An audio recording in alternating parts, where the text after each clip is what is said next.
So this video will briefly go over how to give certain students extra time on a quiz. The first thing you have to do is actually create the quiz and put in the time limit. So for example, here's a quiz here that I've created. The time limit is 60 minutes. So what I want to do is go over to moderate this quiz, find the student that I want to have extra time,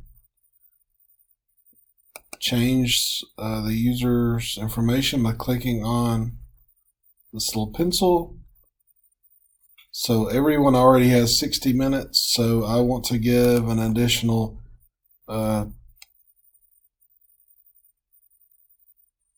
30 minutes, which will be time and a half.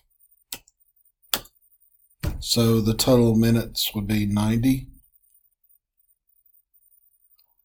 And hit save. So now the student has 90 minutes to complete the quiz, whereas everyone else has 60 minutes to complete the quiz.